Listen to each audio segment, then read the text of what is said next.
Assalamu alaikum rahmatullahi wa barakatuhu, everyone. This is Brother Mushtaq coming at you live once again with the Happy Strong Family weekly show. We air 11 a.m. Eastern on Sundays. And this time around, we're just continuing with our back to school series. So once more, we have Brother Omar Zia. Brother Omar, how are you? I'm good. Assalamu alaikum, and thank you for having me again. I appreciate it. You're welcome. You're welcome. So we'd already touched upon a number of things off air. This time around, we're focusing on helping your children achieve success at school. So our kids, your kids, everyone's kids, it's now already a week in to school. Right. You said it was smoother than previous years. Absolutely, yeah. Because of COVID. Without that fear factor of COVID being there, things are a lot better. People are happier, kids are happier, ready to engage. Extracurriculars are already starting up, sports are already starting up. So hopefully it'll be a great school year for all of us, inshallah. Inshallah. So now, in terms of topics, here are two potential topics we're gonna block and tackle. So one of them, that saying, it takes a village to raise a child.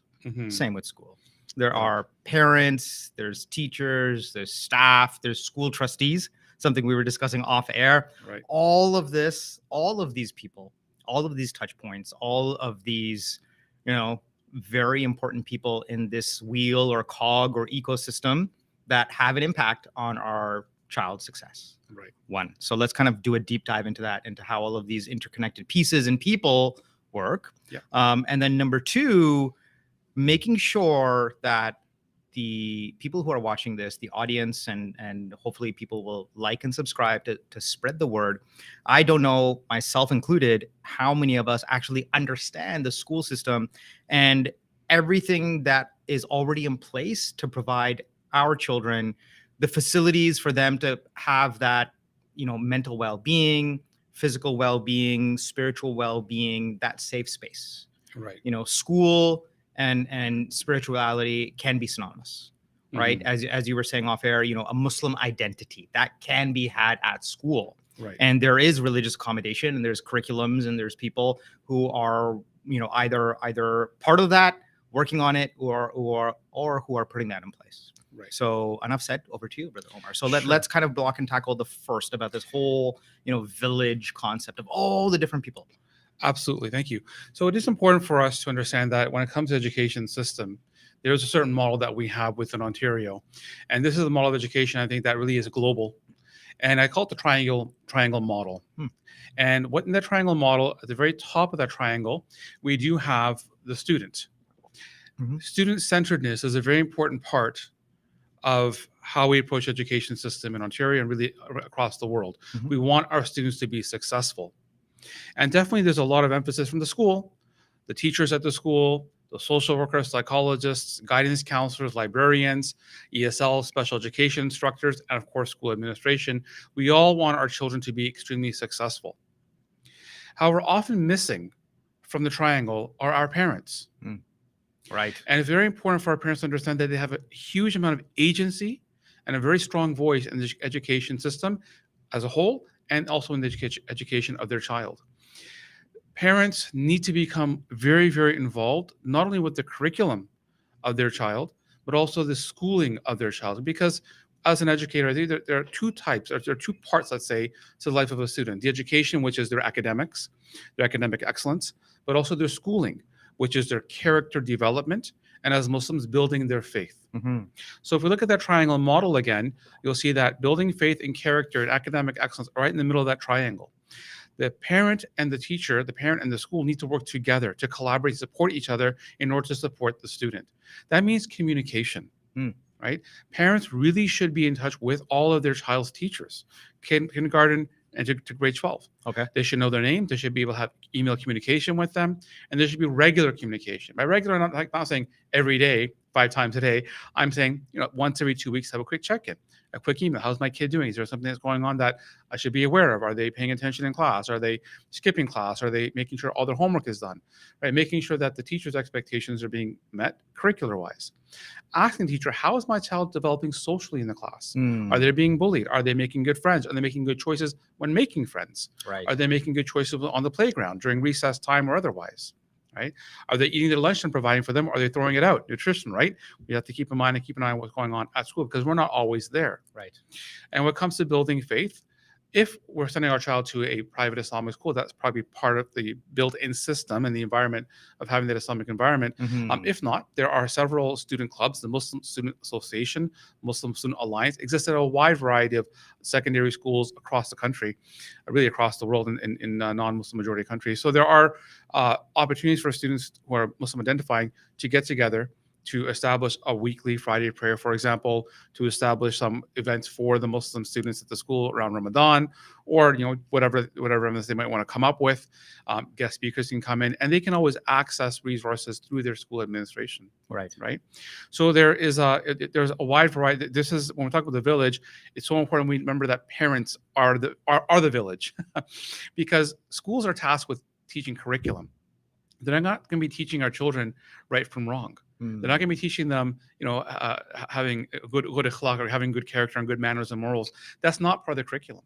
And when we send our children to a public school or even a private school, we don't know what the teacher, what their perspective is, and how much of that's going to rub off on our kids. So we as a parent have to be able to, on a daily basis, debrief every day with our child, to make sure that what have they gone through in the school day that day, and what have they learned, and what do I as a parent now need to maybe dismantle or disrupt if something erroneous was said or something that contradicts my cultural values or my religious-based values. Right. And so what are some of the conversations that happen, especially at the secondary level, where a lot of political conversations happen. Sometimes there is Islamophobia happening or bullying happening or racism going on, and we're not always aware of what our children are exposed to. Yes. And when they're younger, because they're impressionable, they believe everything the teacher says to them. Right. So we need to we need to know what is the teacher saying in the classroom by having those conversations with our kids. And if something comes up, don't hesitate to call the teacher and say, "This is what my kid said happened in class, or was spoken in class yesterday. Can you please help me understand? Can you please help me understand how we can work together to promote and uphold good character, manners, and morals, and the faith-based identity or the cultural-based identity of my child?" Wow. Right? These are conversations we have to be able to have, but we have to know we can have it. Absolutely. Right? I think that's critical. That's key. And Brother Omar, forgive me for being so expressive. It kind of I just blurred out, wow, oh my gosh. Oh, wow, wow. Reason being, look, I think for many of you who have seen previous episodes, you guys know that I was born and raised here in Mississauga, right? Well, I'm actually now in Markham. I've been in Markham now for the past 16 years. We on a weekly basis, broadcast live from the Masjid Dar al-Iman in Markham building. But my background has been in Peel. I grew up in Peel. You are currently, just to recap and to emphasize the point that everything you are hearing in this episode and in the previous episode with Brother Omar, he comes from a very authentic place. He is sorry guys, that's the potential of being live. My kids are obviously calling me from Alexa, so I keep my phone just so I can have my notes, but I'll make a note for the kids at home not to call me while I'm podcasting live. That being said, I did want to mention, especially for the authenticity angle, Brother Omar is a principal with a high school at Peel region or within Peel region. So everything he is saying from a very, very sincere place, a place of experience. And to me, especially, this has been quite the eye opener. Usually as parents, the way I was raised, I think the way my parents were kind of introduced to the school system, having emigrated back in the late 60s, it was just like you call your teacher or you come make a visit to the principal's office when there's something wrong or your kid's in trouble. Or I even got into a really bad fight, I think back in grade 3 or grade 4, something like that. And I got called to the principal's office. My mom and dad were there. But those are the only instances that I can remember growing up. Now I'm in my late 40s, but clearly things have changed. Right. So, Brother Omar, this is like super powerful. This Yeah. is super powerful to know Mhm. first and foremost, to hear from an educator, to hear from a principal that parents need to be part of the process. That Absolutely. parents can do a, bi-weekly or every so often, whatever the cadence is, check in with their teachers, with the educators, Yeah. obviously, because we want to provide our children that very best in education. Mhm. And parents have to be that part of that process. They have to see themselves as partners in education. Mm, And there are several right. documents from the Ministry of Education Ontario that talk about parents as partners in education. And the Education Act itself talks about parents as part of the education process of their child. In fact, if you look at the Education Act, look at the role of the teacher, you'll see, I think in section E or G, that she talks about communication, regular communication with the parent, with home. So it's quite possible that, yourself and myself, having parents who are immigrants to this country, we're not aware of their agency and their voice and their rights in the education system. But now, as we are growing up in our generations, and we are now in those positions of authority and power, we're able to now relate that to all of our parents. So it's so important that parents do know that they are part of that process, and they need to take advantage of that process. And it's important for kids who are listening, students who are listening, to also know that, if you are having difficulty with the teacher, let your parent know. Your parent can make a phone call to a teacher, help you advocate. I would like to say that, part of the education process is also helping students learn how to self-advocate. Right. So if a student is being bullied in class or experiencing Islamophobia, they should immediately tell the teacher what's going on. They should not feel any shyness or worry that the teacher is not going to like me because I'm complaining. But all students have a right to stand up for themselves and to ensure that all the rights are given to them. They're not being bullied or being pushed around. So it is so important for our students to be able to reach out to the teachers when they need to. But if it's not working, the teacher is not listening, then let your parents know. Parents can then step in and help with the advocacy process. Right. So then who would the parents go to then? They would always start with the teacher in the classroom. Okay. Always start with the teacher because they're the expert. If the teacher knows the teacher is aware of what's happening in the curriculum, what's happening with grades, what's happening in terms of the conversations in and around them. Mhm. If they are, if the parent is finding that the teacher is belligerent or not able to articulate or not able to communicate effectively with the parent, then they go to the school administrator.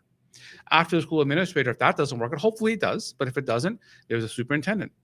And after the superintendent, there is a director's office. And after the director's office, there's a trustee who is the elected person in your area, and they can advocate on your behalf as well.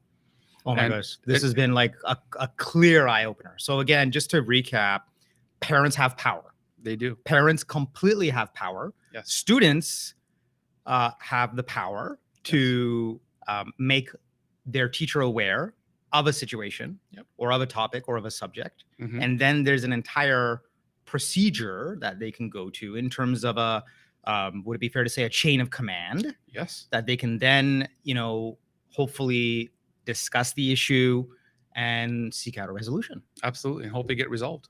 I mean, it's better if it gets resolved at the school level before it goes beyond, but if need be, there's a reason why there's superintendents. There's a reason why there's a director's office, why there is a school board trustee council. Because, if we're going to help with resolution, and not just when it comes to issues of racism or bullying, but even might be issues of upholding a child's IEP, individual education plan, if they have a special education profile, for example. Okay. Right? Okay. Or a student who might be deemed autistic and they need some support around having proper supports for that as well. Right. Like I clearly remember growing up in Mississauga.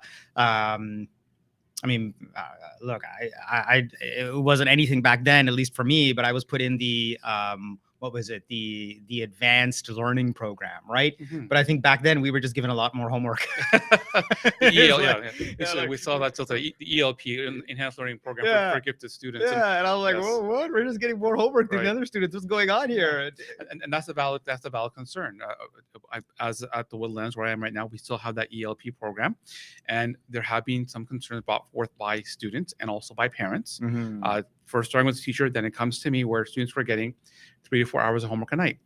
But there is a way to teach students who are enhanced, and it doesn't mean just giving them extra homework. It means teaching them in a different way altogether. Yeah. So it's important for school administrators to be aware of that, so that we as administrators can provide proper professional development and professional learning opportunities for teachers, so they can approach the classroom in a more effective manner for student success. Oh my gosh, like This is like nostalgic for me, and I've mentioned to you before, even in our last episode, like I went to Credit Woodlands for my high school years. So Right. for you to be a principal there, oh my gosh, it's amazing how Allah subhanahu wa ta'ala puts things like sometimes full circle. Things just come back full circle. So I am again speaking to the principal, Omar Zia, of the Credit Woodlands High School in Mississauga of Peel Region, and right now producer Kashif is highlighting the fact that we have two questions from the audience. So I'm just looking down at our screen here within our studios. Producer Kashif, do you want to maybe read out the? Yeah, absolutely. So first one, not a question, but a comment. Mhm. Subhanallah, such great points and amazing advice. MashaAllah, Jazakallah khair, Omar. So that's a Okay. comment. And then we have a question here. So the question is, how do I get a preview of all the curriculum for the various classes so I can proactively plan difficult conversations with my kids if there's something being taught that needs an Islamic perspective added? Oh, great question. Thank you so much for that question. Mhm. It's interesting that oftentimes parents are not aware of what their children are being exposed to in the classroom, whether it's the curriculum document itself or the resources that the teacher actually uses in the classroom. The human rights policy here in Ontario states that in the Education Act, I believe it's Part C or Part D, where resources that are chosen by the school board or by the teacher must be reflective of the identities of students in their classes. It's actually in the human rights policy Okay. through the Education Act. So it's important for parents to be able to know that they can ask the teacher in the classroom what resources they're using, what, for example, in English class, what novels are you studying?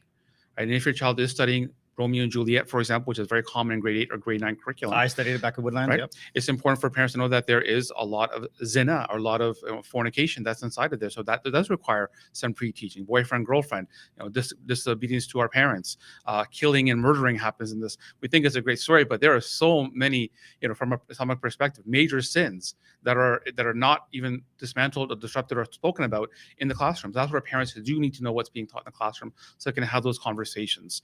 So the curriculum documents for Ontario are available online. If you just go to the Ministry of Education's website, from K to 12, every document is on there.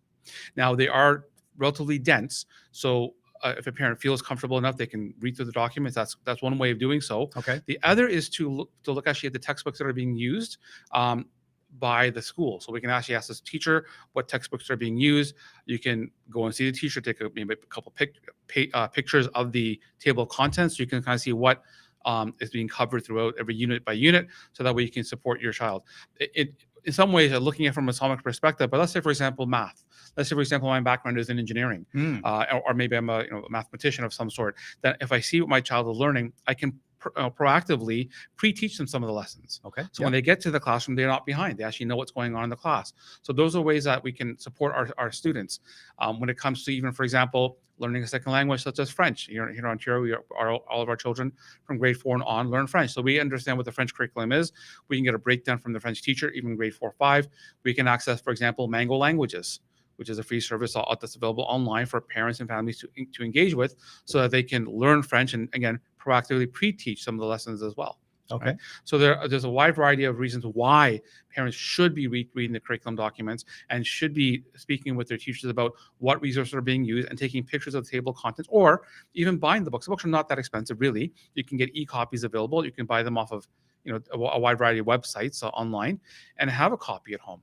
I'll share with you, my parents, I still remember the blue grade 3 math book my mother got when I was in grade 3, so she could pre-teach me. I did it in grade 4, 5, 6, 7, and when I was in grade 8, they bought me the grade 9 book to do over the summer, right? So this is a long time ago. So my parents, as immigrant parents, were thinking that way. You have to get a copy of the textbook and pre-teach the lessons and make sure your kid's on top of everything, right? In today's day and age, we should be doing more of that because resources are much more easily available and accessible than they were back then. 100%. And I just want to give a shout out to producer Kashif. What this man said right here, Brother Omar, principal of the Credit Woodlands High School, I think we need to kind of take a lot of snippets for our Instagram channel, because just in terms of what he said about parents having agency, that is, parents having power, that the curriculum, I mean, something as even as simple as Romeo and Juliet. I don't think there's a clip out there in YouTube. I mean, if there is, then please send it our way in terms of the comments. But putting Romeo and Juliet with the school curriculum with concepts of Islamic so-and-so, I mean, I think that would be a phenomenal Instagram clip right there and then. So let's do that. Now, brother Omar, let's kind of focus on point number 2, and that is providing a safe space for our students. Yep. There's always the aspect of spirituality. There's the aspect of mental well-being, physical well-being, spiritual well-being. What resources do both the students and the parents have? Thank you. Mental health is a topic that is often overlooked in our society. And I really encourage families, and I remind myself first, but we should all take time to be aware of what mental health issues exist in this in the teenage world. And they have changed since we were kids, since our parents were kids. So we need to be more aware of what pressures and stresses that our children are experiencing, what they're going through. And that begins at home by creating an atmosphere where we can have open discussions. From the school's perspective, we do have guidance counselors, and there are student success teachers, and this is across Ontario. At other boards outside of Ontario, across the globe, I'm sure they have similar types of positions as well. When I taught in Saudi Arabia, they actually had a guidance counselor there as well. So guidance counseling is very important, not just for choosing courses and helping with career choices in the future, but also connecting with kids who are experiencing a large amount of stress or anxiety or having panic attacks at school, so that they can work with the child, but also work with home. If I, as a parent, am aware that my child is experiencing some mental health issues at home, I should be ensure that the guidance counselors at school are aware of that. Okay. Across Ontario, there is funding for behavior support programs. So every school board will look at it differently. In Peel Region, we call it the Contact Program, which is from grade 7 to grade 12. And that provides a safe space for students to go to when they are experiencing anxiety, or they're experiencing some sort of mental breakdown, or they just need a quiet place to go and study, to be calm, to write a test, for example, or they have test-based anxiety, or they're just having a bad day. Right. They're also student success teachers. So parents need to be aware that across Ontario, we have a student success program. So if your child is earning below 60%, you can have access to what they call credit rescue to ensure that your child actually gets the credit by the end of the semester. Okay. And there's also something called credit recovery. So rather than having to go to summer school, if they fail 2 or 3 courses, Mail's about to help it make it easy for our children. But in case that happens, Yes. we have credit recovery, where during the course of a semester, the child can earn back 2 credits that they may have been unsuccessful with. All right. So parents need to be aware of these 2 programs that exist. The student success teachers themselves also can help monitor students who are kind of on that fence. Maybe they're doing well in math, English, and science, but with maybe French or music, they're having some difficulty. Or an art program, they're having some difficulty. So that student success teacher can help and support that child and work with the teacher to ensure any sort of accommodations that might be useful for the child to be successful are put in place. Right. Through the guidance department, there's also free access to social workers and psychologists. Every school is assigned a social worker and psychologist. It's from K to 12, and it's across Ontario. And so, especially for your parents or families who don't have access to benefits and that can't really access privatized service, they can get some service through the public system. So making a phone call to the guidance counselor, letting them know, I believe my child is really going through a lot of stress, anxiety. They're going to grade 9. They're crying every day. They don't have friends. They're getting bullied. Can the social worker reach out to them and connect with them? Right. Okay. Again, all great fodder for some phenomenal, I think, eye-catching, eye-opening Instagram clips there, producer Kashif. I mean, especially if we do hashtag, this is not about, a credit card, hashtag credit recovery, credit rescue. I had absolutely no idea. I had zero idea that these services exist. Again, my daughter has just entered grade 11 in the Bill Hogarth school here in York Region or in Markham. And she's decided of her own free will, alhamdulillah, of her own volition to wear the niqab. So kudos to my eldest daughter. But I think, if any students, and I think this is kind of in the same area of that spiritual well-being, religious well-being, mental well-being, even to an extreme, physical well-being, for students that wear the hijab, or for young males who are growing the beard, and like my daughter, for young girls who are wearing the niqab, how can they maybe it's the MSA. This is a very open-ended question. But I'll leave it to you again. Having that experience, being a principal in Mississauga within Peel Region, I'm sure you've seen your fair share of Muslim identities across the board. So when a student like this kind of prototype comes into the school system, how can they make themselves feel a little bit more at ease? Because clearly they've taken a big step. Thank you. It's a good question. I think that's very important, first of all, when children are making a big step like this, for parents to be in touch with the school. Parents, families, students themselves connect with your school administration and connect with your guidance counselors to ensure that your child has the support that they require. Should anything occur, you proactively set into place a series of supports for them already. Mhm. Because when you reach out to the administration and the guidance counselor, they in turn will reach out to your child's teachers, let them know that this child is taking on another step in their development and in their identity. Please support them in the classroom. Pay attention. Ensure they're not being bullied in the classroom. Ensure that they are supported in the classroom, right? And so that child will then start to feel some sort of sense of ease. Mm. That's what we would hope. Okay. For students themselves, be yourself. You put the niqab on, you put the hijab on, you're becoming more religious, you're wearing a beard, you're praying more regularly than normal, you're taking on a different part of your identity. Join the MSA, create the MSA if it doesn't exist, help work with the school administration, set up a Friday prayer. This is a human rights accommodation that is allowed across Canada. So these are things that you can actually do. There's no hesitancy. There should not be any hesitancy on behalf of the board to be able to create these avenues of support for children. Okay. But in terms of being yourself, join clubs. In that triangle earlier when I talked about developing character and building character, join clubs. Create a sense of inclusivity amongst yourself. When it comes to character, a lot of character development in the schooling of a child really comes down to ensuring that they feel a sense of belonging in the community of the school itself. Right. Join the chess club, join the videography club, join the robotics club, join whatever club, Model UN, whatever there is that you're interested in. Join that club or create your own club if it doesn't exist, right? If you're into gaming, create a gaming club. If you're into Dungeons and Dragons, create a Dungeons and Dragons club. I'm not sure if they're doing Dragons anymore. That's when we were young, but I'm not sure. Oh no, dude, they're coming out with the movie. Are So they? yeah, Oh wow, 100%. All right, okay. They like Harry Potter. Have a Harry Potter club. I don't know, whatever suits you, but create that sense of inclusivity around themselves. And there should, sometimes it's important to break some stereotypes. If at my own school, we have girls who wear hijab who play basketball, right? And on the girls basketball team, and that's across the country, right? So, these should not be things that when we engage in developing our identity, we have to be careful as parents to support our kids so they won't create artificial barriers. They say, well, now that I'm religious, I can't play chess anymore. I don't know. I can't play checkers anymore. Or I can't play sports anymore. I can't play football because I have a beard. So these are things that we need to make sure we don't create artificial barriers, and our kids don't create artificial barriers in their minds because of their understanding of what Islam looks like. So as experienced adults, we tend to always work towards a balance, and we have to help our kids understand what that balance looks like at every stage of development along their identity journey. Oh my goodness, great insight. Again, producer Kashif, I mean, these are all phenomenal, Instagram clips. The fact that having a prayer space in a school is a human rights accommodation. So let's get that, producer Kashif, as an Instagram clip, 100%. The fact that you're focusing on religious identity and it's a self-discovery.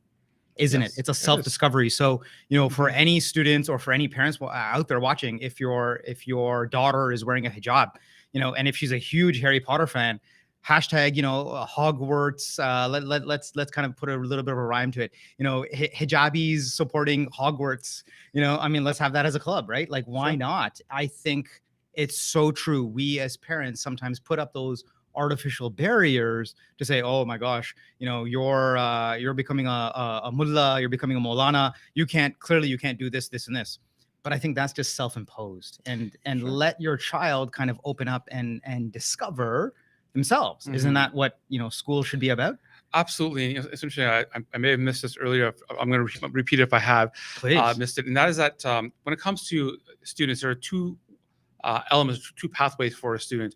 One is their education, the other is their schooling. The education helps you make a living, right? You want to have a career and make money and have a house and have a family and so on. But the other is the schooling, which helps a person make a life.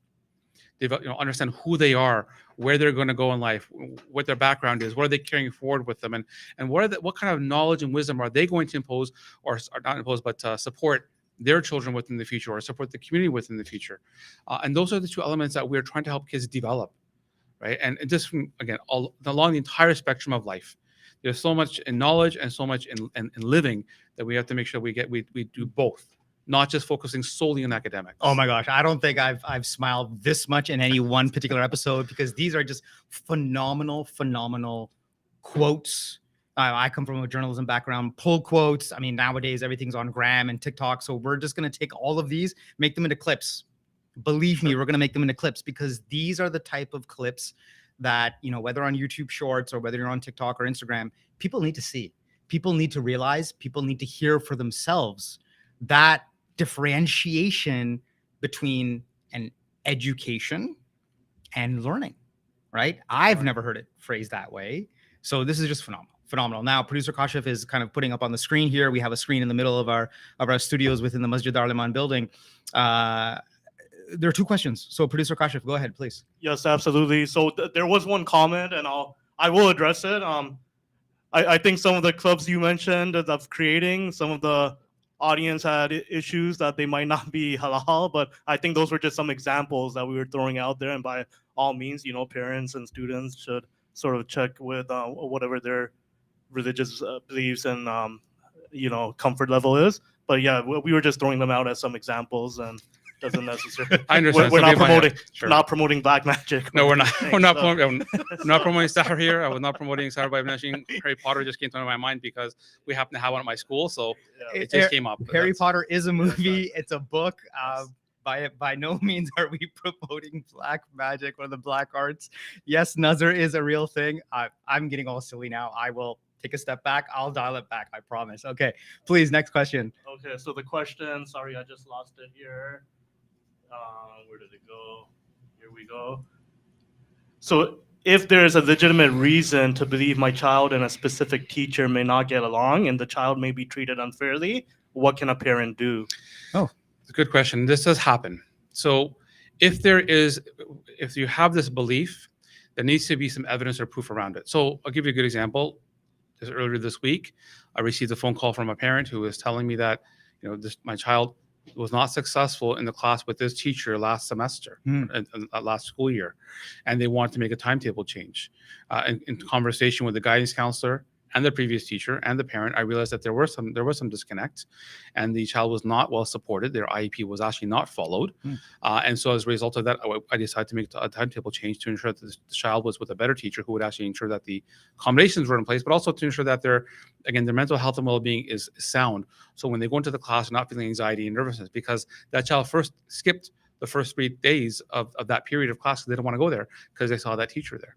Right. So it's that absolutely, if parents do feel that their child is not being successful because of a teacher's stance, whatever have you, you have that opportunity. I'll give you another example of a bullying incident that happened. I believe it was on Thursday or Friday. Okay. Not at my school, but I heard about this from a different school.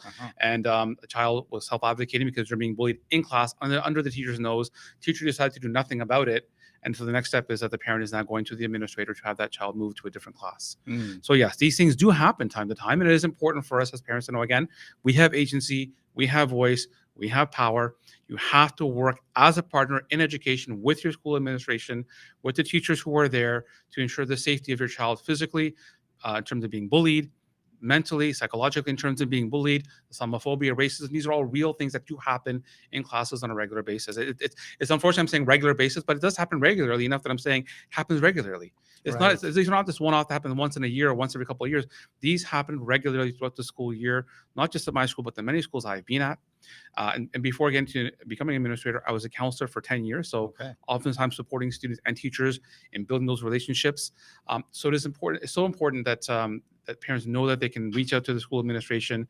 And but again, start with the teacher, find out what's going on in class. If you realize that the teacher is unaware or unwilling to support your child, reach out to the administration, make that classroom change, and do that as early as possible. Okay. Right? Now you've given two specific examples of the administration being vice principals and principals. Yes. Now yourself as a principal, within Peel region, let's kind of do a deep dive. Let's unbox or deconstruct the differences between the two. Let's use up the last 5 minutes to kind of really do a deep dive. And this is just more, and we will, thank you, Producer Kash, we will get to the two questions from the audience. Okay, so let's maybe within a minute, 30 seconds for each, because I myself don't know. So I'd love to kind of find out what is the difference between a vice principal and a principal? Because again, growing up in Mississauga, literally, and I think even to this day, I'll admit it first and foremost, myself, I don't know the difference. I always kind of think, hey, the vice principals and the principals, they're only kind of called in to put out fires, so to speak, to kind of deal with the red flags. But what are the differences in terms of roles and responsibilities? So the ultimate responsibility lies with the principal. All decisions come to the principal's office, no matter what those decisions are. The vice principals have different responsibilities. Yes, they're there to put out floods, blood, and fire, we call it, right? All the emergencies that happen on a daily basis in a school setting, but they also are responsible for supporting student clubs, field trips, supporting teachers in the classroom, supporting special education, ESL in the classroom as well. They're also responsible for the we call plans of care, health of a child, like their physical ailments that they may have. So you can start with, they also support guidance counselors, and they work hand in hand with the guidance counselors. So vice principals usually have an alpha that they take care of, so based on the last name of a child, and to support the children according to that. But they are also a fundamental part of the framework of what keeps the school running itself. All the operational behind the scenes work that nobody even knows about. School buses, for example, we're not always aware of. Vice principals take care of all that. Okay. Principals take care of all of the larger pieces that connect the school to the Ministry of Education, all the reporting procedures that have to happen through the Board of Education as well. But also when the ultimate decisions happen around discipline, supporting parents, supporting students, supporting teachers in the classroom and in the school as well. The principals make those final decisions and also are part of conversations that occur. So sometimes, a parent or a child or a teacher may have a conversation with the vice principal. The vice principal consults with the principal, then goes back and, with the decisions that have been made. The principal may choose to step in during certain times, especially when discipline takes on a different level. It goes to the level of the police involvement, for example, or other issues of liabilities that occur. That's where the principal will definitely get involved directly. But vice principals are really a team, right? Right. The vice principals have their specific jobs that they might do, but the principal takes care of, I guess you would say, the overarching principles and learning goals of the school. And at the end of the day, especially in a high school setting, the principal is the credit grantor in the school as well. Okay. Right. Okay. All right. Now, thank you for that. That was a great kind of dissection between the two. And I think, again, quite the eye opener. So anyone watching this, please do share and ultimately subscribe, because I think this episode is just so educational. Producer Kashif, what are the two questions, please? Sure, absolutely. So the first one is, so the comment says in our school there is no place for Salah. They followed up by saying they're in the York region, but I think it probably applies for all ones. So maybe to turn this into a question, like what are the practical steps that a parent can take or a student can take to get a place for Salah if there's no place in the school? So definitely, if you would like to work with the school administration to ensure there's a place for Salah in the school, I would encourage students to first see if they can get a teacher sponsor to set up an MSA in their school. The teacher would then work with the administration to set up a place for Salah in the school. That'd be the first step. If the students are unable to find a teacher sponsor, they can go directly to the principal or vice principals, and that in either case, depending who is available at the time. If they're not able to get anywhere, then parents can step in and make that, help the students advocate in terms of getting a prayer space in the school. Again, it's a human rights accommodation. The school administration will abide by that, and they will provide that accommodation. Sometimes it comes down to supervision, because they need to supervise kids when they're out of class, engaging in prayer. In that case, they would find a teacher who would be willing to do so, and if not, then the administrator, vice principal, or principal would do so in that case. Okay. So that's how you would actually establish a place for Salah. It is important that we work with the school administration. We don't want 50 kids exiting class at exactly 1:15. We have to understand that Salat al-Dhuhr is a window of time. Good insight. So sometimes at my school we pray Dhuhr after school. During the winter months, we'll pray it right at the end of lunch. But during the non-winter months, we pray it after school. Jummah is prayed in the last 20 minutes of school, not exactly at 1:15 again, because we can tailor the time so it's not disrupting classes, not disrupting the learning of our kids either. Right. So it's great. That's great advice. Great practical advice. It's also important when students are, have a test, for example, and they want to go for Jummah, that they speak with their teachers in advance. Proactively talk to your teachers in advance and make sure that they know that you've got a Friday prayer. Can you start the test early? Can you go for Jummah and come back after Jummah and continue the test? Right. Work with your school teachers and your school administration to ensure that you maintain both, again, your education and your schooling. That's phenomenal. I mean, that's great practical advice. Hopefully that answers the question. And again, we'll make sure that we monitor our comments. So if there is still an ongoing, challenge, then feel free to kind of let us know, and we'll ask Brother Omar for his continued guidance. Producer Kashif, last question, please. Yep. Before that, get to the last question. A few Mhm. comments here. Sure. So one saying, Jazakallah khairan. It's been a great conversation. There's been a few comments like that. One sister is saying that we had chess clubs, table tennis clubs, etc. when we were growing up in South Africa. So, Brother Omar, I think in our schools we have a lot of these clubs, and like you were Yes. saying, parents have the options. Sorry, I shouldn't say parents, but students have the options of creating their own clubs also.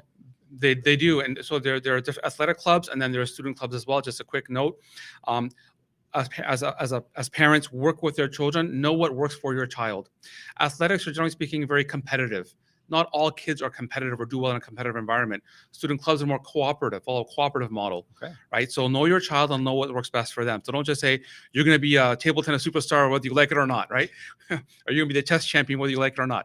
Work with our kids and see what works best for them in terms of what helps them be successful in their schooling and in their learning as they develop to who they're going to be. But yeah, those are great examples of clubs, chess, tennis. There's a new sport out there called pickleball.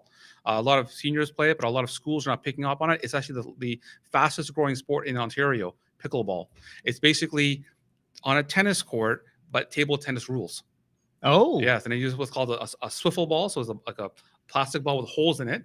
You've got a bit of a racket that's in between the size of a paddle for table tennis and a tennis racket. So it's interesting. Pickleball. You might want to look it up. All right. Google that. And the last question was, Please. sort of, Assalamu alaikum. How can parents take back the role of mentors again? Okay. Great question. Well, it's a great question, and it's important for parents to understand where they are in the development of their child. Children, when they're developing from kindergarten, let's say to maybe grade 5, maybe grade 6, the center of their world is their parents. They will do everything their parent tells them to do. Parent says, do this, and the child will just do it, almost mindlessly. They believe everything that their parent says to them. But from the time of mukallaf, so from time, let's say, early grade 6 and onwards into their late teens, children are exploring themselves. The parent would then move from being the authoritarian type of parent to being more of a coach or a mentor model, as the question mentions as well. A parent is always going to be the mentor of their child. So you don't have to worry about becoming that mentor again, but it's about understanding where is your mentorship and how that relationship develops over a period of time. When kids are just become mukallaf, they're grade 6, 7, and 8, those are probably the most difficult years. I know, having taught grade 6, 7, and 8, those are the most difficult years to be a teacher, to be a parent, and to be a child. Because there's so much turmoil going up over here with different hormones. The pituitary gland is going crazy. It's very difficult being a human being during those years as well. So to be patient with our children as they grow, but to keep that relationship growing and developing. So when they get to grade 9, grade 10, become that voice of reason, become that voice of balance, become that place, that rock, where kids can come back to, that's consistently there for them, that's always there for them, that's not movable, not breakable, but always there to support the child. They can sit on the rock, they can play on the rock, they can draw on the rock if they need to, but the rock is always there. That's the role of the mentor parent in the life of the child, to always be there for them, to be present in the life of the child. They're doing their homework, be present. They're watching TV, be present. They're eating food, be present. Be present, physically and cognitively present. Whenever they're having a conversation, whenever they're watching TV, have conversations. And oftentimes kids don't share. So what does the mentor do? The mentor shares, right? When you ask a kid, how was your day? My youngest brother might be watching this, but when he was very young, his word was fine. Right? How was your day? Fine. How was your test? Fine. That's the How are your standard friends? response. Exactly, My right? kids say that all the Yes. time too. So share. Here's what happened to me at work today. Here's what happened when I was your age. Here's a funny story from my grade 9 science class, right? The teacher set the wall on fire. I don't know. The mentor shares and develops relationships by sharing stories of their own development and when they were at that age as well. So these are ways that, very quickly, that I can just kind of give them some tidbits quickly. No, that's great. That's great. So we're almost down. We're over the 45-minute mark, but that's fine. We don't really have a set time limit. Producer Kashif, I think we just had on the screen another comment, something about in Alberta. In Alberta, my college had an MSA that really helped me feel welcome and not alone in my struggle to practice my deen. Alhamdulillah. Let's establish more MSAs. Great comment. Great Absolutely. comment. Now, Brother Omar, Principal Omar, educator within the Peel region district, this has been a phenomenal episode. One, I think we got so much information and eye-opening information from you. This has been just a wonderful session. So thank you so very much. I'm by no means an imam, but just to do a dua for this humble man here. May Allah preserve him. May Allah keep him on the right path, and may Allah kind of give him more barakat and more agency in his life to support the students, because I have seen dedicated people in my lifetime, and I would say that he is one of those people who is clearly dedicated and has a certain level of conviction and commitment to go at that dedication, and that is rare. That is rare. We were talking off air about school trustees. Inshallah, once you've done the principal shtick for quite some time, you know, maybe in 10 years' time, if this podcast still exists, Maybe. if I'm still around, then maybe we'll have a separate discussion about you being a school trustee. So this has been phenomenal. Principal Omar, thank you for being part of this show. My pleasure. Thank you for having me on. I appreciate it. You're welcome. You're welcome. And producer Kashif has just put up on the screen our next and last series within the Back to School series is going to be with Dr. Hamid Slimi. He's going to be focusing on maintaining a Muslim identity in school-going children, #parenting. So make sure you dial in, subscribe, like our channel, and make sure you are present for our next Sunday's live stream. All right, that's enough for me. I'm Brother Mushtaq, representing the Happy Strong Family team here within Masjid Darul Iman in Markham. We hope that this episode has been enlightening. We hope it has been empowering, and we do hope that it enables you to become that mentor, to become that active participant in your child's education. And I've learned a new word today, and especially I'm going to start including it in my language. Parents, you have agency. That is, you have power. So reclaim your power, take back that power, and become active participants in your child's education. Assalamu alaikum wa rahmatullahi wa barakatuh.